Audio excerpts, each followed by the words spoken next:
respectful of the time I've been given, but I do have to say one thing. I want to say thank you and give honor to it's going to make me cry, to the founders of Knights of Unity, Jen Barth and Mandy Kenny. If we could give them a hand, they are the real deal, you guys.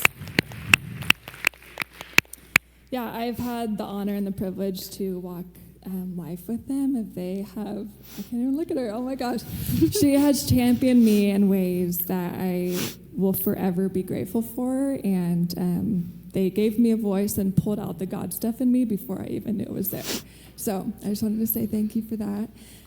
All right, let's get started. How you guys doing? Woo! You doing good? Yeah. Good. Oh gosh. All right, so if you don't, if I haven't gotten the pleasure to know you and meet you, I'm McKenna. I have been a wife to my best friend for the past 6 years. Yeah. And he is looking cute back there in the back row. He has done absolutely everything in his power to support me, and I wouldn't be standing here without him. So yeah, come on. Love you. Come on. And together we have two beautiful little girls. They're absolutely precious. I have an almost 5-year-old, which is wild, and a 1-year-old. And my 5-year-old this morning, her name is Lily, and she wakes up super excited, and she knew I was speaking tonight, and she goes, "Mom, you are going to be so brave today." And I was like, "Oh, thank you." And I left, and I was like about to leave, and I'm like, "Lily, I'm kind of getting a little nervous. Like, I got some nerves." And she's like, "Mom, no, you are going to be brave." And I was like, "Thank you, I received that." Yeah, so she's the best. So tonight I just wanted to share some of my heart with you guys. And I'm not going to lie, it's pretty vulnerable to get up in front of all of you and do that. But somebody told me just this week that vulnerability is often really, really hard, but that it's always worth it. So I'm believing that God's going to move, and hopefully it's going to be good. All right. Amen. All right. So to rewind about 6 months, I have kind of been on this journey of taking back my voice. And it honestly wasn't something that I even knew that I had given away or that I had lost. But a few years ago, I had walked through some really devastating things that left me in a lot of disappointment, a lot of heartache, a lot of pain. It was a really rough season. And if you've been in one of those seasons, which I'm sure most of us have, you know that sometimes in order to heal, you kind of have to draw back and take that time to process and to heal. And I found that what happened was after those seasons of my life, you know, when the sun started shining again, I kind of left my voice in those seasons, and I wasn't being as bold as I used to be and believing for the things that I used to be. So there was some outside, you know, jobs that affected my voice, but there was also, of course, the inside job of those feelings of, you know, why share? You're not old enough, you don't have enough experience, you're ill-equipped, all of those lies that we can tend to believe, right? So it's kind of been this journey of God just revealing one at a time, him being so stinking gentle to just reveal one thing at a time and just show me, "Hey, McKenna, in that area of your life, you withdraw. Hey, McKenna, in that friendship, you actually hold back and you don't say the things that I'm putting in your heart." And in certain areas of my life, I wasn't even realizing it, but I was totally shrinking back. And let's see. Okay, so this might be a funny question. I recently saw the movie Aladdin. Have any of you guys seen the new Aladdin? Okay, so a good amount of you. That is one of like my all-time favorite movies now. It was so amazing. So if you haven't seen it, to give you some context, Princess Jasmine, the whole movie, is constantly being told it's better to be seen and not heard. It's better to be seen and not heard. And she knows, like in the deepest part of her being, the whole movie, that she has something to offer. She has something that she brings to the table. And the whole movie, she is coming against all these people who are silencing her and silencing her. And she has this moment that I love at the end of the movie, and her kingdom is about to suffer really greatly if she doesn't speak up and use the authority that she has because she's royalty. And that not only her kingdom, but the people that she loves also are going to suffer really bad. And so she has this moment where she's like, I had it on playing this specific song. It's called Speechless. You guys all need to listen to it. But I had it playing all day because she just like rips through and she's like, I'm not going to be silenced anymore. And she has this moment of realizing I have a voice. There is power within my voice. I am royalty, and I will control this situation. It will not control me. And it's a really powerful picture, and it just totally reminds me of even Esther in the Bible, you know, when she goes through this process and is being equipped and is being equipped in the journey. And she has that moment where she's like, I've been made for such a time as this. And she uses her voice to save an entire nation. So as I was watching that movie and I was listening to that song today, I just kind of thought, who loses out if we don't use our voice? Who suffers? Who suffers? And I was really thinking about this. You know, to speak up can oftentimes be really uncomfortable, right? Like, it's a lot easier to go through our day-to-day and to walk through the grocery store and just say, oh, I know that person's really hurting, but I'm kind of busy and I'm in a rush, right? Like, we've all been there where God's like, hey, that person needs a word. That person needs encouragement. And oftentimes for me, I have fallen into that fear of man or fear of just, well, is this weird? Like, should I say this? Should I not say this? And God's like, no, I've given you a word. Like, this person needs to hear your voice. So it's often uncomfortable, but we all say that we want to, I mean, probably all of us say that we want to change the world. We want to do these great things, but that's never going to happen in our comfort zone, right? I mean, it's just never going to happen. We always are going to have to be getting uncomfortable. Another thing that I heard, which I just loved this phrase, I can't remember if somebody had said it to me or if it was something that I had heard, but someone said, thoughts don't bless anybody. And I was like, oh, that is so good. Like, how often do we think, like, oh man, she's killing it right now. Like, she is doing a remarkable job. She is an amazing mom. She is an amazing daughter. She's doing a great job at her job. How often do we think those things, but then not actually say them? And even just like texting a friend, like, oh, they probably don't need that encouragement. And we kind of like withdraw and shrink back. And I was at a coffee day actually with Evie, and this stuck with me so much. And she said, McKenna, you shrinking back doesn't serve anybody. And I started realizing all the places in my life that I shrink back. And I was like, oh, dang, I shrink back so much. Like, I really do. And it's been this process these past few months of God pointing this out, like, hey, McKenna, stop shrinking back. And I spoke this in our small group. And there was a moment where I literally was like, it was at a women's retreat actually here, and I was in the back corner of the room because I just felt I was just coming out of this hard season. And I just felt like I really don't have that much to offer. Like, I just don't. And my voice was being silenced. And the Holy Spirit is so funny. He goes, McKenna, why are you shrinking back? I physically made you so that you couldn't shrink back. You're 5'11". You cannot shrink back. And I was like, but I'm comfortable here, you know. So that was kind of funny. So another thing that I kind of think about is, you know, throughout the journey of my life at least, I can remember times where people spoke an encouraging word to me, and it just like stuck like glue to my heart, and I can still remember it, whether it was 10 years ago, 15 years ago, because I just knew like, wow, that was really profound, even when I was little, right?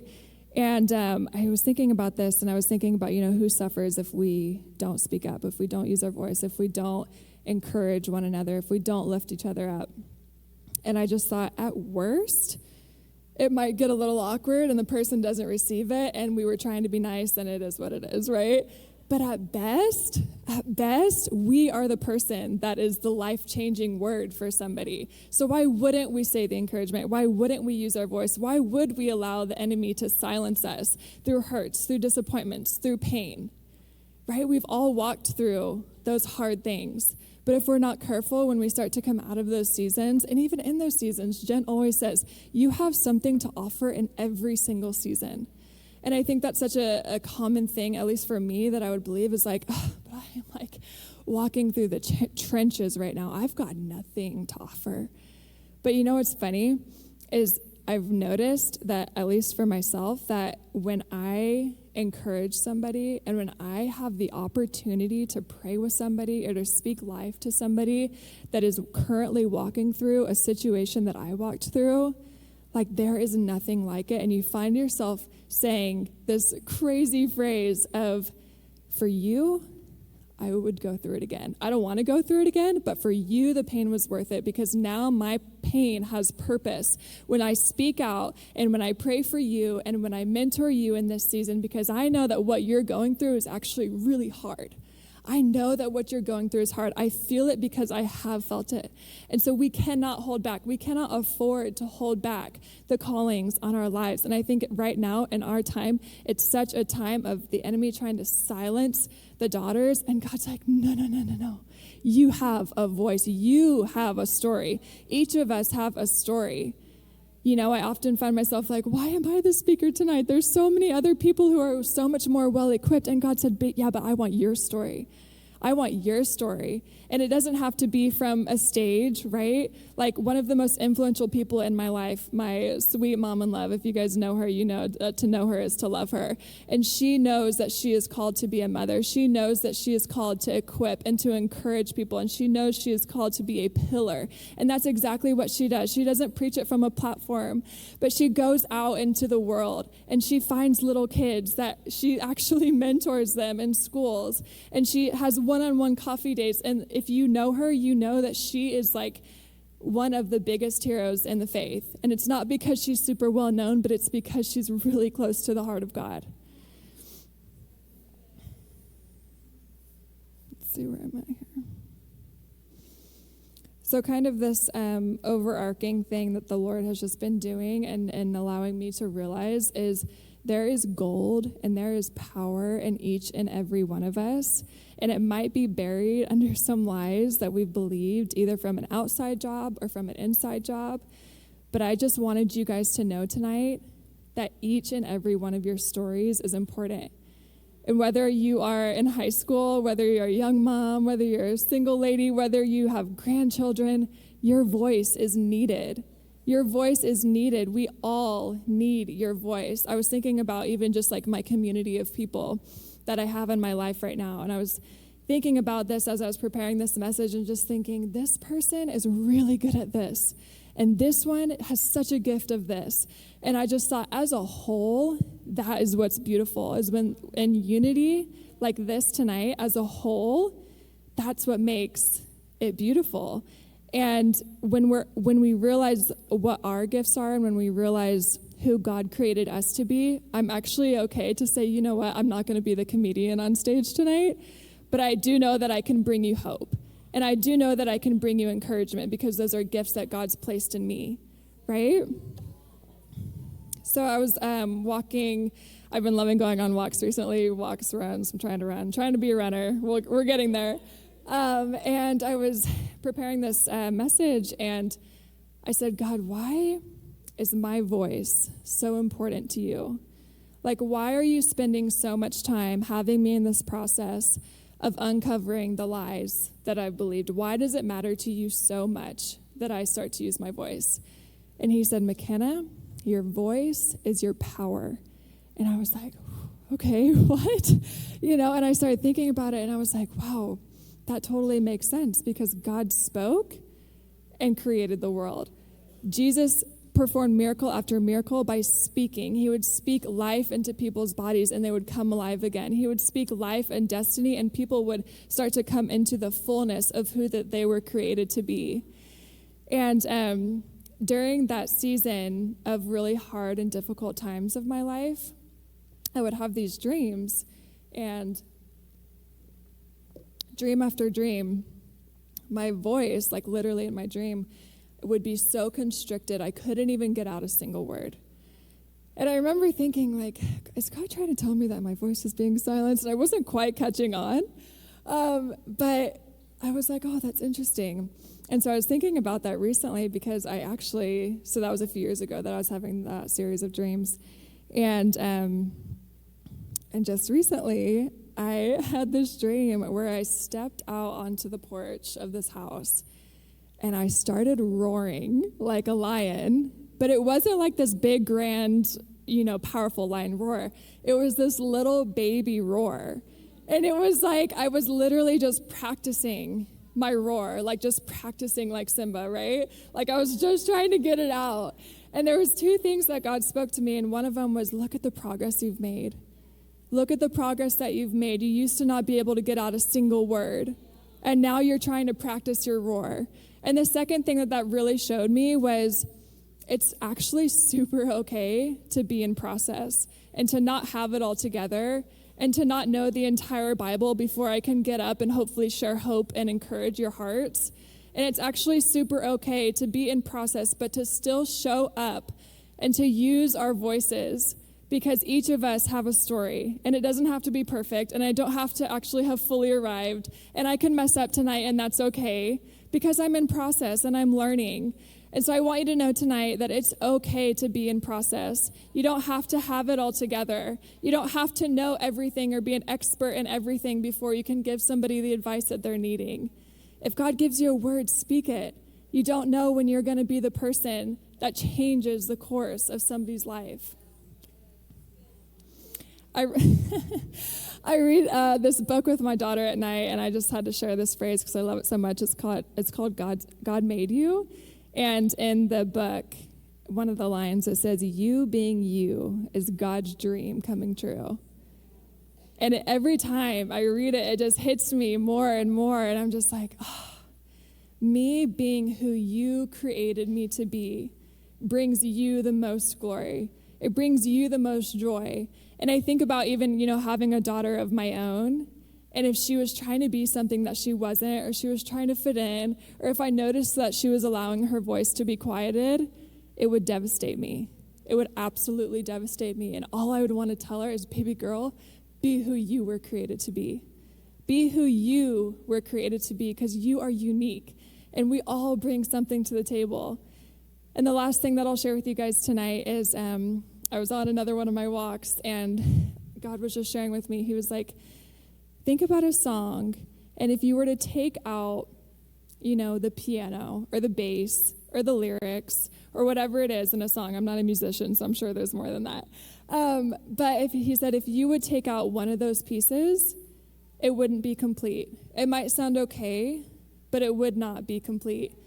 And I felt like he told me to tell you guys tonight that you are a part of heaven's song, and when you don't use your voice, the song is not complete.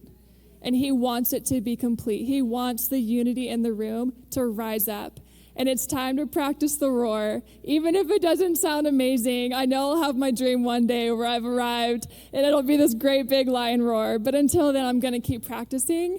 And so I wanted you guys to know tonight that whether you're in a really hard season of pain, of heartache, of disappointment, you still have something to offer. And just know that that season will pass, and one day you will be speaking life into somebody else who walks through that same season. And you're going to be able to say, hey, I know what you're going through, and I know it's really hard, and I'm going to be able to pray for you how you need to be prayed for, because I've been through that.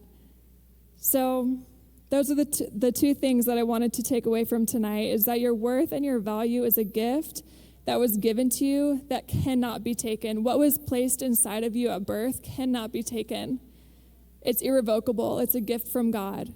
It's absolutely irrevocable. And so it might be buried under some lies, and we might have to do some of the work to start calling out those lies and filling it with God's truth. But the truth is that your worth and value has never been taken. No amount of shame, no amount of guilt, no amount of regret, no amount of pain or heartache can ever take your worth and value of being a daughter of Jesus Christ away from you. It will always be inside of you. And the last thing I'm going to say is that your voice is needed, and that sometimes a simple word can really change the course of somebody's life. So I want to encourage you guys tonight. I'm going to pray over you guys. Wherever you find yourself tonight, if it's a good season, if it's a hard season, if it's a trying season, you have something to offer. You have something to offer because you're a daughter of Jesus. You have royalty in your veins. It's who you are. Whether you believe it or not, whether you can see it right now or not, it's who you are. You are his. You are his daughter. And so I want to remind you tonight that you have worth and you have value. And because of those things, you have a voice. So let's go ahead and pray. Lord, I just pray over each and every woman in this room tonight, God. Lord, that you would deposit your truth where there's been lies.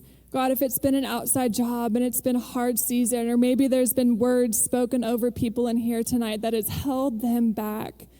God, I pray tonight, Lord, God, that you would remove those lies and that each woman in here would see themselves as you see them, God.